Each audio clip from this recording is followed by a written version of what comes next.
그러면서 결혼을 했기 때문에. 아, 국회에서 결혼하면 대관료 없어가지고 그거 한 거 아닙니까? 국회에서? 아닙니다. 국회에서 하지 않았고 밖에 결혼식장에서 했어요. 밖에서 했어요? 급하게 했습니다. 급하게 한 이유가 네. 그 재선이 안 될까봐 네. 빨리빨리 의원 타이틀 달고 있을 때 치우자 뭐 이런 속내가 있다고 하던데. 실제로 저희 와이프가 도망갈 것 같다라는 생각도 본인이 경영하던 식당이 경영상 어려움을 겪자 박영훈에게 거의 사기 수준으로 떠넘기고 빠져나왔다. 이런 이야기 있는데. 박영훈의 주장이라면 그 박영훈 씨를 증인으로 앉혀야 됩니다. 다시 태어난다면 지금 와이프와 결혼할 것이다. 저는 자, 지금부터 미르미디어 특별조사 청문회를 개의하겠습니다. 본 청문회는 중요 사실을 시청자 여러분께 제대로 알리기 위해서 증인 이외에 이해관계인 기타 사건 관련자들을 증인이나 참고인으로 출석시켜 관련 증언이나 진술들을 청취할 수 있다는 점 말씀드리고요. 우선 오늘 증인으로 이 청문회에 나오게 된 전용기 증인 선서 해주시길 바랍니다. 선서 본인은 미르미디어가 실시하는 특별조사 청문회와 관련하여 위원들의 질문에 증언함에 있어 양심에 따라 숨김과 보탬이 없이 사실 그대로를 말하고 만일 진술에 거짓이 있으면 위증의 볼로써 한 번의 거짓말에 들통날 때마다 미르미디어에 일금 100만 원을 기부할 것을 선서합니다. 자, 거짓말의 진영으로 스무스하게 하네. 과학적으로 거짓말 탐지기를 이용하도록 하겠다는 점 알려드리고요. 우리 증인은 박영훈 전 민주당 대학생위원장 잘 아시죠? 예, 잘합니다. 어떤 관계입니까? 사람 구실을 하게 만든 사람 중에 한 명이라고 아, 생각합니다. 본인이? 제가 박영훈 아. 씨를 사람 구실하게 만든 사람 중에 한 명이다. 박영훈 씨는 그렇게 생각 안 하는 것 같은데 뭐 한가래 말이죠. 본인이 경영하던 식당이 경영상 어려움을 겪자 박영훈에게 거의 사기 수준으로 떠넘기고 빠져나왔다. 이런 이야기 있는데. 혹시 그 박영훈이 그렇게 주장하는 모르겠습니다. 아니 지금 그렇게 다 퍼져 있습니다. 박영훈의 주장이라면 그 박영훈 씨를 증인으로 앉혀야 됩니다. 실제로 아까 사람 구실을 하게 할 수 있었던 것도 제가 그 박영훈 씨가 정말 힘들 때 네. 그리고 가게라도 할 수 있게끔 하면서 버틸 수 있게끔 했던 버팀목이거든요. 그래서 지금의 박영훈이 있는 1번은 사실 이동영 작가가 첫 번째고요. 제가 그 두 번째 정도는 됩니다. 아마 이동영 작가님과 제가 없었으면 박영훈은 사람 아니었을 겁니다. 아니 나무위키도 그렇게 나와 있어요. 본인이 폐업한 가게를 네. 현재는 박영훈이 운영하고 있다. 폐업하지 않고 박영훈이 이어서 받아서 했던 겁니다. 네. 네. 자, 코로나 시기에 자영업을 창업해서 상당히 힘들었다고 들었습니다. 예. 최근 대통령도 자영업 위기에 대해서 여러 얘기를 하고 있는데 위기의 자영업 어떻게 돌파해야 된다고 보십니까? 저는 실제로 돈이 돌 수 있게끔 그 바탕이 돼줘야 된다고 생각을 합니다. 돈이 기본적으로 없고 가계부에 적자만 메워지면 밖에 나가서 사 먹을 생각 안 하지 않습니까? 그러다 보니 이재명 대통령이 실제로 이번에 민생지원금을 통해서 돈이 돌 수 있게끔 해줬던 것이 자영업자들한테 굉장히 저는 도움이 됐다고 봅니다. 그런 방식을 통해서 사람들이 자연스럽게 가게를 찾을 수 있게끔 하는 것이 저는 가장 크게 도움된다고 생각합니다. 왜 어떤 사람들 닭집 창업하면은 뭐 조류독감 터지고 네. 고깃집 창업하면은 구제역 터지고 그런 분들이 있거든요. 네. 근데 하필 코로나 시기에 또 가게를 차렸어요. 아니요, 그 전부터 하고 있었던 하고 있었는데, 거고요. 코로나를 맞고 그래서 그 코로나 때 굉장히 힘듦을 겪고 그러면서 사실 얻은 그 고민들이 많습니다.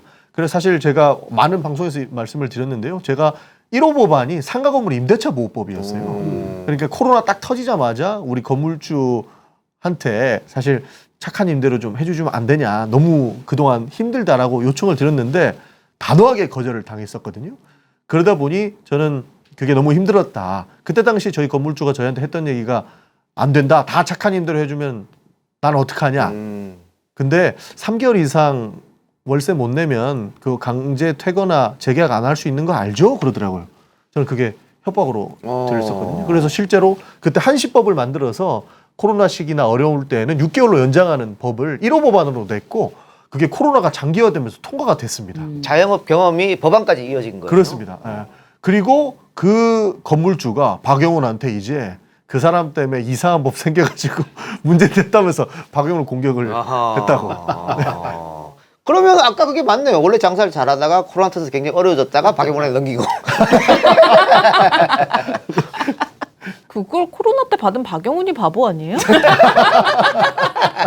좀 바보 같긴 해요. 네. 그 바보가 큰 꿈을 안고 투자를 더 하더라고요. 아. 그 힘든 시기에 아. 굉장히 무리해서 투자를 했습니다. 근데 그걸 지금까지 하고 있는 거죠, 그래도. 아니요, 지금 얼마 전에 이제 지금하고도 또 본인은 다른 꿈을 안고 그만둔 걸로 압니다. 네? 그래도 꽤 오래 했어요. 네. 근데 거기가 또 이제 대학교 앞이잖아요. 그렇습니다. 그래서 네. 위치는 좋다더라고. 위치만 좋으면 뭐합니까? 코로나인데. 시기가 안 좋은데. 네. 그리고 우리 증인 같은 경우에는 또 오창석 평론가랑 예. 굉장히 잘하는 사이다라고 제가 알고 있는데, 뭐 한마디로 어떤 사이다 이렇게 얘기하실 수 있나요? 톰과 제리 정도 되는 것 같습니다. 누가 네. 톰인가요? 누가 제리인지는 알 겁니다. 많은 분들께서 누가 제리인지는 알지 두 분 않아요. 다 제리 같은데 내가 보기엔. 재봐야 돼. 그러니까요. 네, 근데 이제 한간에는 증인이 이제 오창석의 아바타다. 뭐 이런 얘기도 있고, 이게 실제로 이제 뭐 같은 PK 출신의 군대도 똑같이 해군 다녀오고 정치 입문 계기도 세월호 참사였고, 그렇기 때문에 또 최연소 출마 타이틀 네. 이것도 이제 두 분이 똑같이 갖고 있다 보니까 이 정도면은 아바타라는 말이 의혹이 아니라 그냥 기정사실 아니냐 뭐 이렇게 얘기를 하고 있는데, 혹시 뭐 그거 관련해서 해명하시고 싶은 거 있으세요? 제가 뭐 가장 좋아하는 형님이긴 한데요. 네. 예, 아바타는 아니고 서로 이제 갈구고 예, 그렇게 톰과 제리의 역할을 제대로 하고 있습니다. 예, 오창석 씨가 자기 방송에서 전용기 의원한테 조롱을 많이 하더라고요. 네, 그러니까요. 예. 조회수 뽑아보면 잘 뽑아먹더라고요. 그러면서 이제 그거 다 전용기 키워주는 거다 이렇게 네. 얘기하고 있고요. 실제로 조금 도움 됐습니다. 정말요? 네. 인지도 높이는데? 예, 인지도 높이는데도 도움이 됐고요. 네. 한 번은 비행기 타고 다른 그 출장 행이 있었는데 비행기에서 네. 승무원분이 조용히 오시더니 이카 이러시더라고요.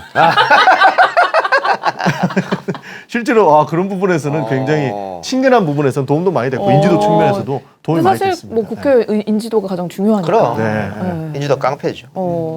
앞으로 계속 아바타로 사실 생각은 없으십니까? 아바타는 아니고요. 서로 톰과 제리 역할을 제대로 하겠습니다. 네. 톰이 좋은 건 아닌데. 그렇죠. 등치만 크지. 남자는 등치거든요, 근데. 전용기 의원은 21대 비례대표도 16번으로 내서 네. 마음고생을 했을 텐데, 또 이번 총선에서도, 지난 총선에서도 이제 지역구 문제로 좀 스트레스를 많이 네. 받았을 것 같아요. 모든 게 쉽지는 않았습니다. 비례대표 때도 하필이면 알아서 해봐라 이렇게 해가지고 진짜로 투표로 이루어졌고 네. 그게 제가 아무도 안 될 거라고 생각했는지 아무도 견제하지 않아서 실제로 표를 까보니까 3등이었다 이런 얘기가 있었거든요. 네. 그랬는데 결국에는 우리 약속에 따라서 16번이 돼서 네. 안 될 뻔했죠. 맞습니다. 예. 그때 당시에 열린민주당이 나오고 많은 표가 갈 것이다 해가지고 어려웠는데 다행히도 당선이 됐었고요. 이번에도 지역구가 분구가 되면서 굉장히 어려움을 겪었었습니다. 그러니까요. 그런 어떤 공천 과정에서 생각보다 막 어려움을 겪으면서도 네. 거의 불패 신화가 아닌가 이 정도면은 비례대표 지역구 최연소까지 심지어 이번에는 거의 55.72% 네. 이렇게 득표를 해가지고 압도적으로 승리를 거뒀잖아요. 비결이 뭔가요? 사실 처음부터 그렇고 두 번째도 그렇고 운이 좋았습니다. 실제로 많은 분들께서 기대를 해주셨던 게 비례대표 선거였거든요. 사실 오랫동안 그 젊은 정치인 하나 만들어보자라고 하는 그 열망들이 결국에는 그 선거에서 폭발적으로 나와서 저는 비례대표 때 생각했던 게 사고만 치지 말자. 실제로 그 생각 많이 했습니다. 왜냐하면 젊은 정치인들 나와가지고 사고 치고 문제 일으키는 경우가 굉장히 많았었거든요. 그래서 사고 치지 말자라는 생각을 많이 했고 두 번째 선거에서도 당선될 수 있었던 계기는 비례대표 하면서 사실 동탄에 살면서 주말마다 찾아가는 민원사무소 거의 매주 했다고 해도 과언이 아니거든요. 네. 그런 것을 봐주신 우리 주민들께서 투표를 해주셔가지고 운도 좋았고 열심히 하는 모습을 지켜봐 주셨다. 저는 그렇게 평가합니다. 그러니까 본인의 실력으로 된 거다. 꼭 그런 건 그런 아니고 거죠? 운이 좋았습니다. 네. 네. 이게 신설 지역구고 또 민주당 역사상 또 최연소 국회의원으로 예. 뽑히더라고요. 진짜 운으로 된 건지 아니면 네. 본인의 경쟁력이 그만큼 탄탄하게 있다라고 보시는지 솔직하게 얘기해 주세요. 그래도 민주당 활동을 하면서 어깨너머로 선배들한테 배운 것은 많다고 생각을 합니다. 갑자기 뚝 떨어지면 정치가 뭔지도 모르고 해야 될 역할이 뭔지도 모르는 그런 사람들 태반이거든요. 그런데 민주당 대학생위원회 활동하고 청년위원회 활동하면서 선배 정치인들이 하는 모습들을 보다 보니까 어깨너머로 많이 배웠다고 생각을 합니다. 그래서 지금도 투쟁의 일전선에는 나가 있다고 생각을 합니다. 그리고 앞으로 더 싸워야 될 게 많을 것 같아요. 이 내란 전국에 시끄럽다고 민주당한테 조용해라라고 하는 비판도 있지 않습니까? 근데 내란과 개혁 시기에는 시끄러울 수밖에 없는데 거기에서의 제가 역할은 투쟁이다. 그거밖에 없다라고 생각하고 뛰고 있습니다. 그러면 뭐 역대 이제 뭐 대학생위원장 출신들이 이제 뭐 장경태, 예. 전용기 국회의원 됐는데 박용훈은 왜 안 되나요? 박영훈은 사람이 덜 됐나요? 아직 조금 덜 됐습니다. 그리고 투자해야 될 것과 안 해야 될 것을 잘 모르는 것 같아요. 근데 보니까는 좀 특이한 이력이 있어요. 예. 난 처음 알았는데 이번에 청문회 준비하면서 볼링 선수 출신이었어요? 예, 중학교 때, 고등학교 때, 그리고 대학도 이제 볼링을 하면서 이야. 진학을 했습니다. 지금 너무 잘 치세요? 지금은 잘 못 칩니다. 아니 그래도 선수 출신 뭐 초중고까지 다 중고 다 볼링 선수로 활동했으니까 평균 에버리지가 직업이 되게 많으셨네. 잘 치면요, 에버리지 그래도 190은 치지 않을까. 190, 200은 칠 수 있습니다. 네. 톰이네요. 톰. 그러네요. 톰과 제리의 톰. 네. 그래도 운동선수였다고 하니까 국회에 있는 선배들이 뭐 축구 이런 대회하면 야, 너 좀 뛰어라. 너 그래도 운동선수 출신 아니냐라고 말씀 주시는데요. 진짜 제가 저질 체력이거든요. 그래갖고 볼링이 큰 체력이 필요하지 않으니까. 네, 그렇습니다. 그래서 선배님 제가 운동선수 출신이긴 한데 5발자국 이상 안 걷는 운동을 했습니다. 볼링은 5발자국 가면 서야 됩니다. 그래서 제가 축구는 잘 못합니다. 그렇게 피해갑니다. 예. 네. 그러면 운동선수 출신의 자영업 경험이 있고 지금은 정치인인데 그 요즘에 가장 힘들었었던 직업을 꼽으라면 뭐가 있을까요? 그 아무래도 힘들어. 자영업자가 자영업, 네. 진짜 힘듭니다. 매일이 곤욕이에요. 실제로 딱 오픈했을 때 사람들이 안 들어오면 스트레스고요. 그리고 비만 와도 걱정이고 날씨가 조금만 안 좋아져도 스트레스부터 바로 옵니다. 실제로 자영업하면 그냥 뭐 음식만 팔면 되는 거라고 생각을 하신 분들이 많은데 뭐 청소부터 여러 가지 제약 조건들이 굉장히 많더라고요. 그래서 스트레스 지수는 매일매일이 스트레스인 자영업자들이 높습니다. 그래서 그걸 박영훈에게. 고생을 해봐라. 여러 가지 사안들이 있으면 같이 나눕니다. 그렇군요. 한번 너도 아니 그래서 뭐 저도 자영업을 해봤습니다만 정말 어렵고 그래서 만일 우리 자식들이 자영업을 한다 그러면 결사 반대할 겁니다. 예. 그것처럼 스트레스 받는 게 없다. 근데 저는 한번 해보라고 할 것 같습니다. 정말 많이 배웠습니다. 실제로 하나 일화 중에 저희가 돈이 없으니까 저도 시작할 때 인테리어를 하나하나 저희가 다 했거든요. 실제로 그 인테리어를 하면서 스프링쿨러를 터트린 적이 있습니다. 그러니까 이렇게 위에서 사다리 놓고 작업하다가 스프링쿨러 잘못 건드려 그게 터졌거든요. 물이 팍 나오는데 손가락으로 맞고 섰었어요. 손가락으로 맞고 어떻게 해야 될지 모르니까 실제로 119에 전화해서 제가 실수로 스프링쿨러를 터트려서 전화를 드렸는데 절대 긴급한 거 아니니까 바꾸셔도 됩니다. 라고 이야기를 해도 소방관들은 출동을 하시더라고요. 그래서 간단하게 불난 거 아니고 소방관들이 오실 필요 없습니다. 라고 해도 아니 우리는 가겠다라고 오셨는데 실제로 불난 것처럼 5톤 물차가 오더라고요. 저도 옛날에 이제 학원 할 때 아니 어디 요만한 구멍인데 그쪽으로 고양이가 자기 새끼들을 데리고 들어온 거예요. 그러니까 여기서 계속 야옹야옹하고 왔다 갔다 하고 그러는 거야. 그 학원인데. 그래서 119에 전화를 해서 똑같이 얘기했어요. 저 이거 심각한 건 아닌 것 같은데 뭐 이런 일이 있어서 고양이도 구출해야 될 것 같고 그러니까 뭐 알겠어 걱정하지 마세요. 근데 소방차 큰 게 서 있는 것 같더라고. 놀래가지고 씨. 그게 출동 차량이거든요. 기본 세팅인가 보다. 출동. 근데 어쨌든 그 고양이 이렇게 유인해서 다 빼냈습니다. 저도 그 소방관 분들이 오셔가지고 이거 막고 있으니까 실제로 손가락으로 이렇게 막고 서 있었습니다. 오시더니 이거 큰 문제 아니고 일단 물 다 빼내시고 내일 전문가 불러서 고치시면 된다. 그래서 고친 경험이 있어서 그거 하면서 많이 배웠습니다. 진상 부리신 거 아니에요 혹시? 내가 이 나라에 내는 세금이 얼마인데 씨 내가 이런 것도 못 불러. 나 김문수입니다. 이름이 뭐예요? 2022년도에 결혼을 했다라고 네, 들었습니다. 네, 근데 2021년에 재산 신고가 된 내역을 보니까 500만 원. 네. 500만 원은 5천만 원 아니고 아닙니다. 500만 500만 원. 원. 혹시 아내분께서는 이걸 알고 결혼을 하신 거예요? 저는 CC라서요. 저희 아내는 다 알고 있었습니다. 어. 네, 근데 얼마 신고했는지는 아마 이 방송을 보면 처음 알 수도 있습니다. 아니 왜냐면 나오니까 조회에. 네, 맞습니다. 실제로 제가 처음에 비례대표 신고할 때 500만 원 신고했는데 당에서 전화 왔어요. 거짓말 하지 마라. 네 가게도 있고 집도 있고 한데 어떻게 이렇게 신고했냐. 근데 아시다시피 학교 앞에는 월세가 쌌거든요. 그 가게 그 보증금 빛하고 이런 거 다 까다 보니까 결국에는 실제 나와 있는 게 이겁니다라고 하니까 알았어 하고 끊으시더라고요. 그 이거 일종의 사기 결혼 아닙니까? 500 가지고 결혼한다는 거? 아니 500으로 결혼이 가능했어요? 500까지는 안 됐죠. 그 이후로 2년 동안 의정 활동을 했고요. 네. 그러면서 결혼을 했기 때문에 아, 국회에서 결혼하면 대관료 없어가지고 그거 한 거 아닙니까? 국회에서? 아닙니다, 아닙니다. 국회에서 하지 않았고 밖에 오. 결혼식장에서 했습니다. 밖에서 했어요? 급하게 했습니다. 아, 이렇게 급하게 한 이유가 네. 그 재선이 안 될까봐 네. 빨리빨리 의원 타이틀 달고 있을 때 해치우자 뭐 이런 속내가 있다고 하던데. 실제로 저희 와이프가 도망갈 것 같다라는 생각도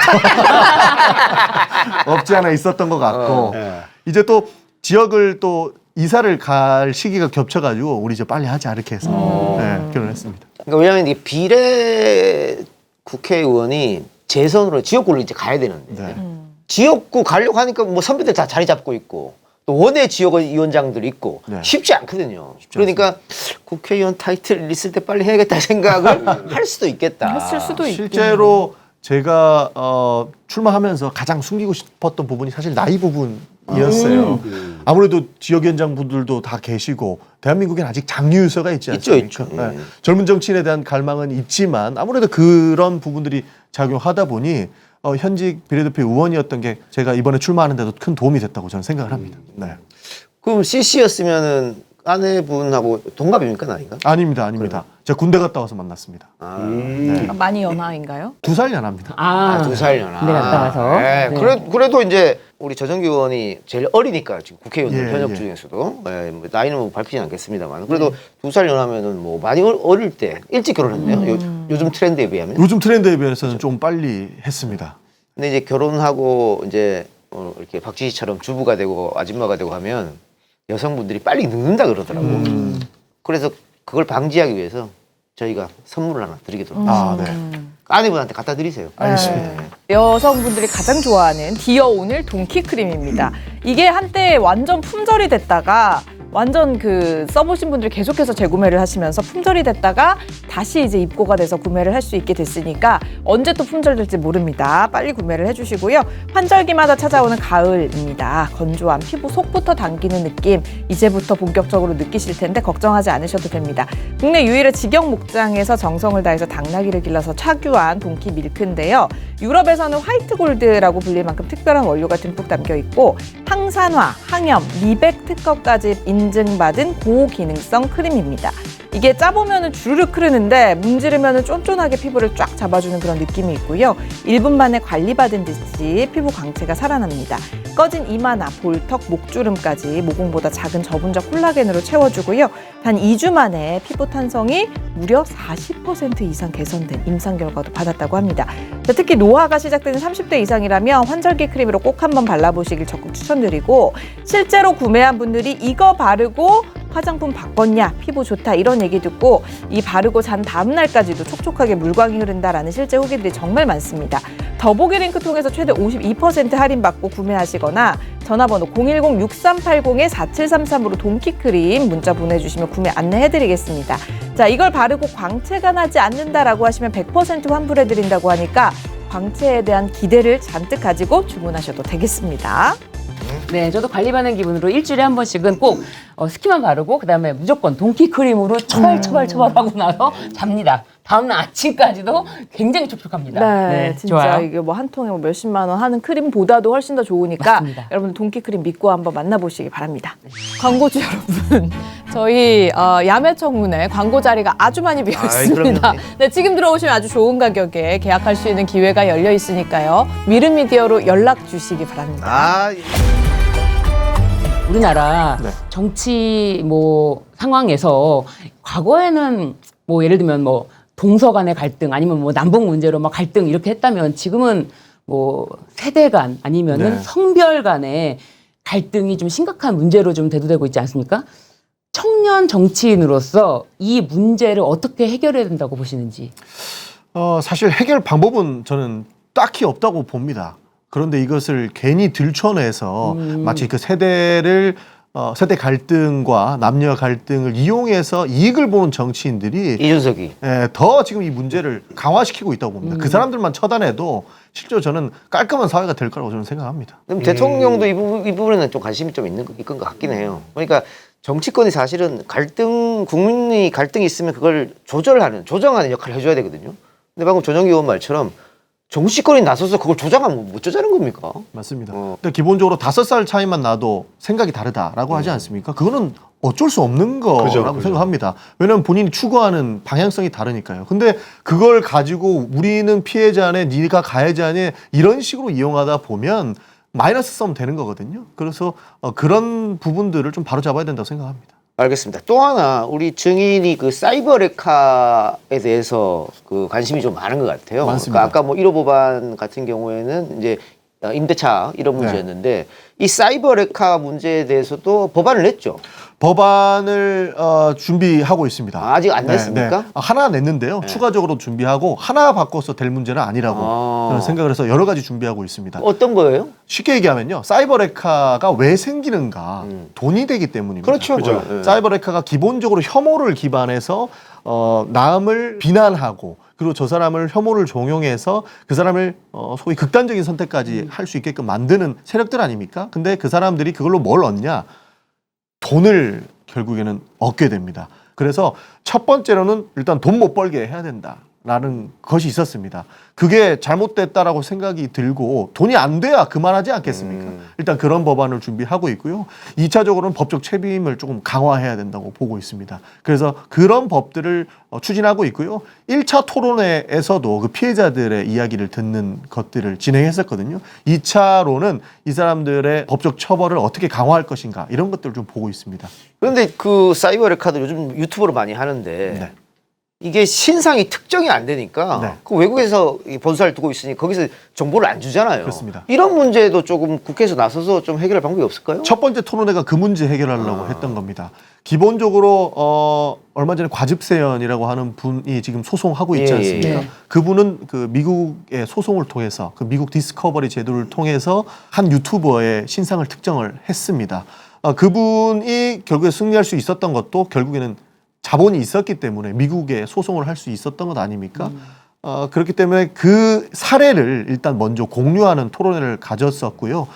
지금 유튜브 측에도 끊임없이 요구하는 것들이 결국에는 신상 정보라도 알려줘라라는 겁니다.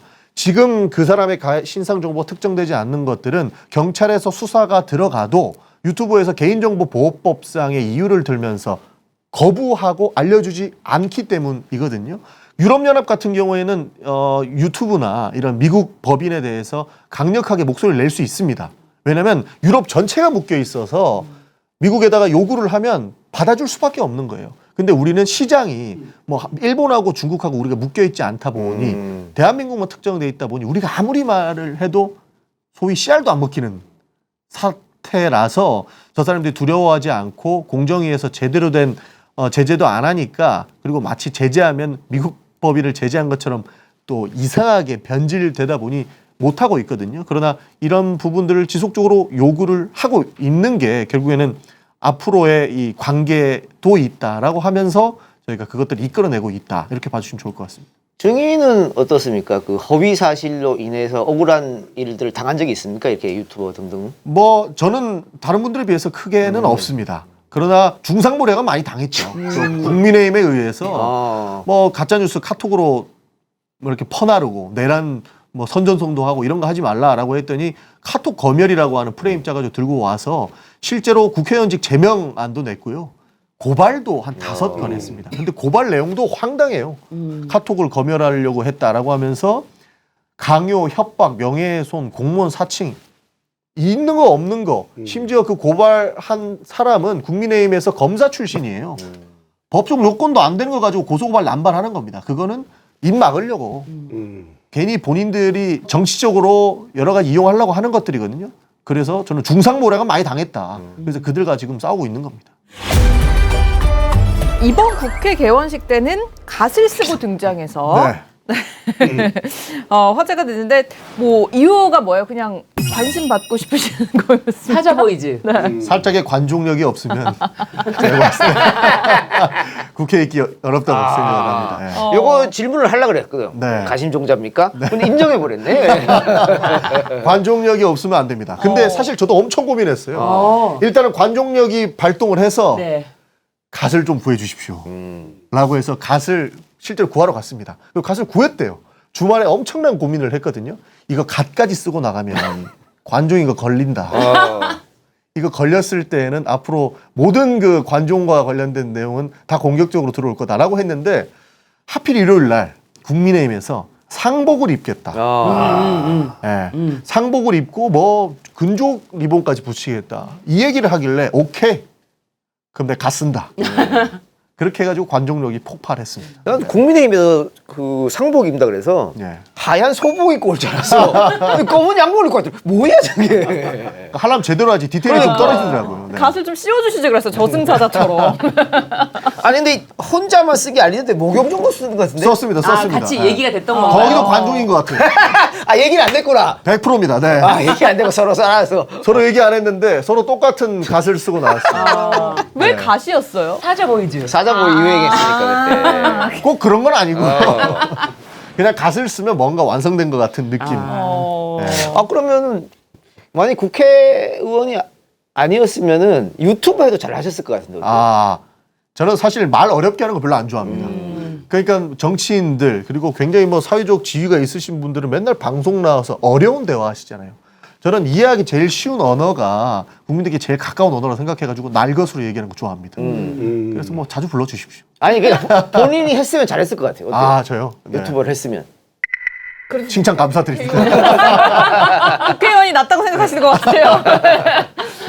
국회의원 잘하고 있는데 그러니까 유튜버 하라는 거야. 아니. 다음에 낙선하시면 유튜버로. 네. 네. 이거 괜찮아요. 아, 예. 짭짤해. 증인은 영포티라는 말 아시죠? 네, 압니다. 네네.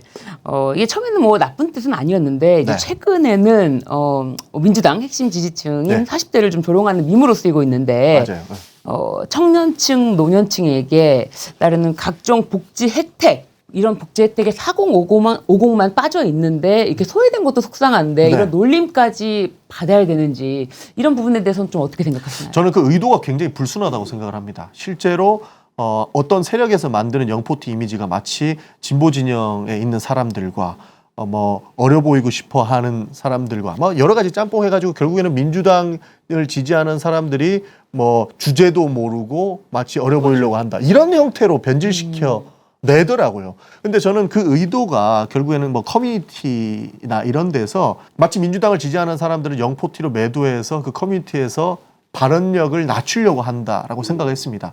저는 사실 특정 세력, 그냥 편하게 말씀드리면 이준석 의원을 좋아하는 그 추종자들이 그 영포티라고 하는 단어를 더 폄훼하기 시작했고 그걸 정치적으로 악용을 하고 있더라고요. 저는 일단은 그 의도에 대해서도 동의할 수 없는 상황이었고 어떻게 하면은 이 부분을 헤쳐나갈 수 있을까 많은 고민을 했었습니다. 그러다 보니 이준석 의원을 거울 치료하면 되겠다라고 해서 실제로 방송에서도 영포티의 전형적인 네. 감성을 가지고 있다 이런 얘기를 했습니다. 근데 진짜 영포티가 딱 이준석이에요. 그렇죠. 왜냐면은 아니 본인이 나이가 40인데 왜 대학가 가서 왜 거기 학식 먹고 있습니까? 어려 보이고 싶어서. 영60 어떻게 생각하십니까? 60. 우리 근데 이 영포티에도 개입을 안 시켜주니까 우리는 번외 같아요. 개입 아니야. 개입도 안 시켜주니까. 여기도 영포티 되게 좋아하세요. 왜냐면 곧 영피프티거든요. 닥쳐!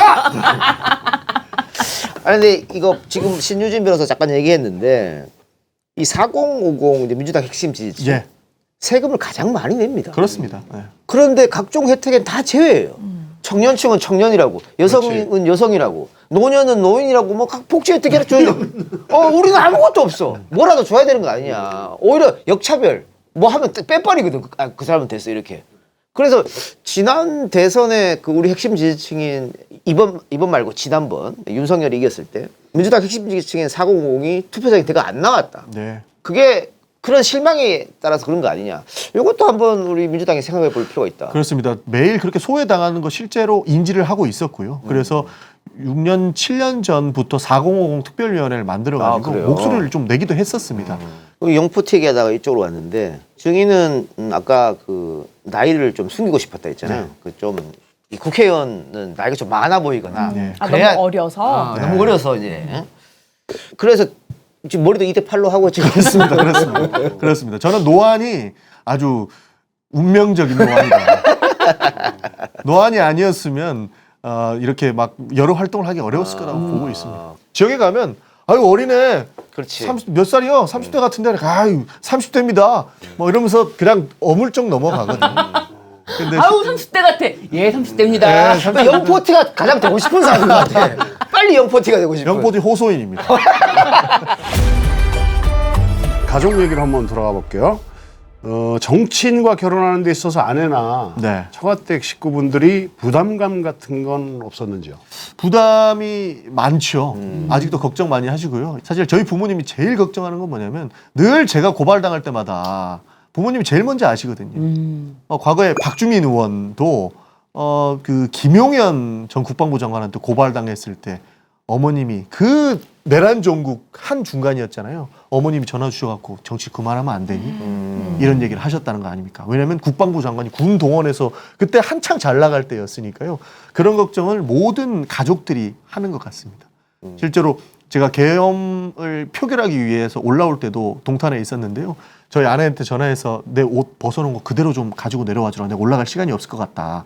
지금 빨리 국회에 들어가야 될 것 같다라고 하니까 그때는 무슨 느낌이 들었는지 단 하나의 질문도 하지 않고 제 옷을 그대로 차로 갖다 주더라고요. 그리고 올라가서 그 TV를 보니까 국회의원들 체포해야 된다. 뭐 이런 방송이 나왔대요. 그때 한 3시간을 울고불고 했다 하더라고요. 굉장히 그 정치인 가족들이 힘든 삶을 사는 것을 저도 느꼈습니다. 장인어른이나 장모님도 적극적으로 지지해주고 있고. 적극적으로 지지해 주십니다. 네. 장인어른의 도움은 안 받았습니까? 든든하게 뒤에서 지켜주시는 것만 해도 큰 도움이 되는 거라고 생각을 아, 하고요. 요즘 박정원 의원이 자꾸 막 욕설도 하고 그러게 네. 그 장인어른 때문에 그렇잖아요. 네, 맞습니다. 그 네. 차규원 중장, 전 교통부 장관, 쿠데타에 가담하셨던. 그래서 혹시 그런 게 있나 싶어서. 저희는 없습니다. 저희는 없습니다. 아주 선량하게 시민입니다. 선량한 시민입니다. 보통 시민. 예, 맞습니다.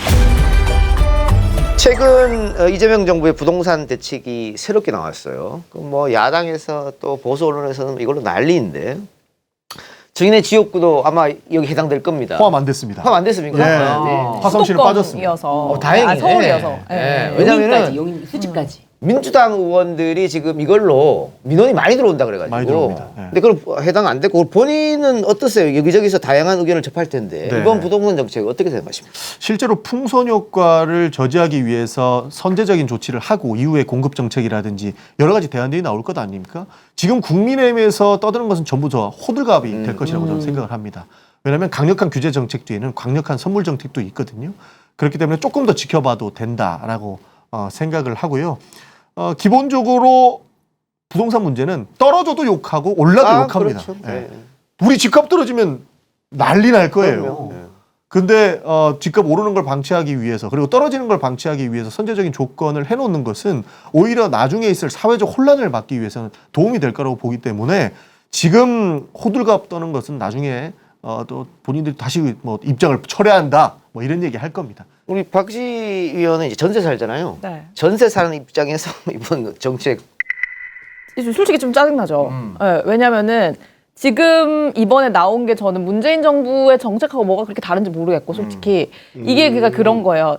서울 시내에 이제 집을 사기가 되게 힘들게 만들어 놨잖아요. 그러니까 지금 최대 승자는 누구냐면 지금까지 정부 말 안 듣고 부랴부랴 서울 집을 산 사람들이 승자인 거예요. 그러니까 이게 그 전에 정부 말을 안 들었던 사람들에게 뭔가 철퇴가 가해지는 정책이어야 되는데 정부 말을 듣고 가만히 있었던 사람들만 또 닭줬던 개 되는 그런 예, 그런 생각이 들어가지고 아이씨 이럴 거면 빨리 서울 시내 어디라도 집을 샀어야 된다. 제가 남편하고 그 얘기를 했거든요. 우리가 결혼할 때 집을 어떻게든 샀어야 되는 거 아니냐. 이런 생각이 들기 때문에 다음번에 정책이 나온다면 이 전에 부동산을 뭐 갭 투자를 끼고 샀던 사람들이라든지 이런 사람들도 뭔가 이제 정부의 말을 듣지 않았던 부분에 대해서 좀 불이익을 받아서 본인들이 집을 내놓을 수 있도록 하는 그렇게 되면 물량이 공급이 되는 거잖아요. 네. 그런 정책이 좀 나와야 된다. 저 충분히 공감합니다. 저도 국토교통위원이거든요. 지금 국토위에서 활동을 하고 있는데 해당 부분들을 장관께 강력하게 말씀드릴 예정입니다. 네, 장관님은 의지가 있으신 건 맞으신 일단은 거죠? 첫 번째 조치가 네. 나온 거니까요. 국민들께서 걱정하는 바를 모르지는 않으실 겁니다. 그렇기 때문에 후속 조치가 나올 것이고요. 저희 뭐 민주당 의원들도 이 문제에 대해서는 굉장히 좀 예민하고 실제로 민원도 많고 저희도 걱정되거든요.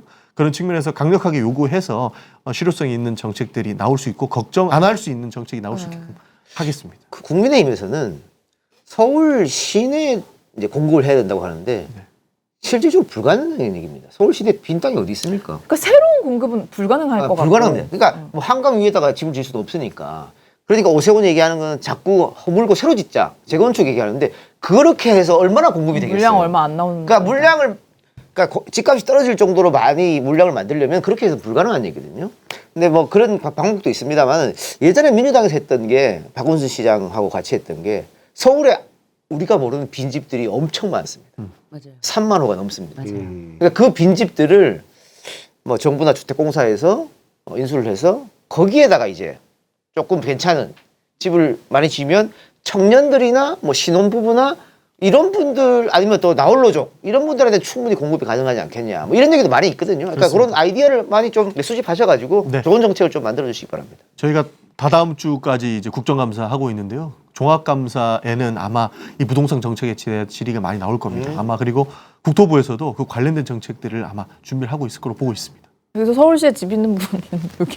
저희 집은 이러고는 별 상관이 없어요. 이거는 15억 이상 집 그런 거잖아요. 근데 그렇기도 하고 이제 뭐 실거주자에다가 생애 첫 구입은 그런 제한이 많이 있거든요. 네. 그렇기 때문에 생애 첫 구입 실거주 그리고 토호제라는 게 별 특별한 의미가 있는 게 아니라 실거주자에게는 아무런 제한이 없어요. 다만 이제 실거주하지 않으면서 거기다 미리 집을 사놓는 거 이런 거에만 제한이 있기 때문에 그 네. 남편분이나 박지희 씨나 집 구입한 적이 있어요? 없죠. 없어. 네, 그러면 뭐 문제 없어요. 문제 없어요. 생애 첫 구입으로 구입하면 예, 생애 첫. 근데 일단 가격 자체가 너무 많이 올랐다 처음부터 보니까. 15억 이상짜리는 대출도 안 되고. 첫 주택이어야 되는 그런 그렇죠. 기준. 그러지 마! 야, 씨! 이라인 씨! 내가 진짜 그래가지고 말 안 하고 가만히.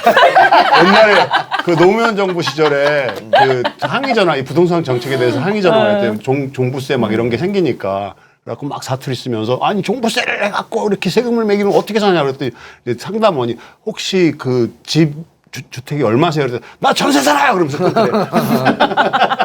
희망과세라고. 그냥 이거 확인도 안 하고 국민의힘에서 사실상 헛소리를 하니까 거기에 좀 굉장히 좀 동화되는 부분이 많은 거죠. 이게 마치 사실인 것 같고 그런 부분이 좀 많다고 봅니다. 이 정책으로 인해서 집값이 떨어지면 박지 씨가 사는데 더 유리합니다. 그러니까 그 생각을 하시면 돼요. 네. 기다려 보시면 돼요. 이왕 노리는 거 네. 15억 가지 말고 25억 이상으로 25억 이상으로 합시다. 조금만. 이왕 희망인데 뭐 어때? 아, 근데 이제 기다리시면 희망도 돼요. 가지기 힘든 게 네. 대출이 안 되더라고요. 아니 조금 기다리시면 돼요. 제가 봤을 때 집값이 어느 정도 잡힐 수 있다. 희망을 갖고 네. 제가 봤을 때 기다리는 게 낫다. 아, 당연히 살 수 없습니다, 지금. 돈도 없고요. 아니 얼마 전에 그 경기도지사가 자기 뭐 경기도의 힘으로 뭐 일산에서 남양주까지 뭐 이렇게 뭐 고속도로를 연다고 하는데 그런 한번 이게 화제가 됐던 게 있어요. 그런 비즈니스가 가능해요? 제가 정확한 내용은 잘 모르겠습니다. 네, 김동완 경기지사 그걸 예. 발표를 해버렸잖아요. 네. 그래서 남양주까지 그 사람은 지금 막 2시간이 걸리는데 뭐 일산에서 아니 그냥 40분 내에 가거든요. 뭐 김동연 지사가 재선하기 좀 어려울 것 같아서. 무리수를 막 던지는. 아무래도 이제 선거철이 다가오니까 굉장히 많은 계획들이 나오는 것 같아요. 오세훈도 지금 막 던지고 있잖아요. 네, 맞습니다. 네. 근데 오세훈의 말은 먹혀서 실제로 집값이 많이 올랐어요. 특히 재건축. 아 그러니까 어. 나 국힘이나 오세훈 주장이 뭔지 모르겠어요. 다 올리자는 거야. 뭐 어쩌자는 거야. 그냥 올리면 또 올랐다고 욕하고. 그러니까 올리자고 하면서 말은 서민을 위한 대책이라니까 이게 앞뒤가 안 맞는 말이죠. 하여튼 뭐 경기도는 뭐 추미애 법사위원장이 준비한다는 얘기가 있어서 실제로 훌륭한 분들이 많이 준비하고 계세요. 볼이 안 나가요 경기도. 저는 생각도 없습니다. 아, 지역구 경기도잖아. 가장 제가 정치하면서 잘 배운 게요. 주제 파악을 잘해요. 자 오늘 소감 듣고 마무리 짓도록 하겠습니다. 오늘 이렇게 청문회에 불러주셔서 너무나도 감사드립니다. 제가 처음부터 끝까지 지켜왔던 것은 이 기계를 사용하지 않게끔 하자. 진짜 그러네. 실제로 기계를 사용 안 했습니다. 너무 솔직하게 답변해. 맞아요. 네.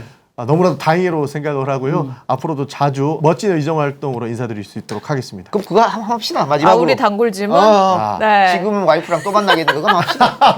다시 태어난다면 지금 와이프와 결혼할 것이다. 오늘 수익이 없어서 그래요. 예, 예. 대부분 걸리더라고 여기서. 손을 얹으시고 저는 원래 독신주의자.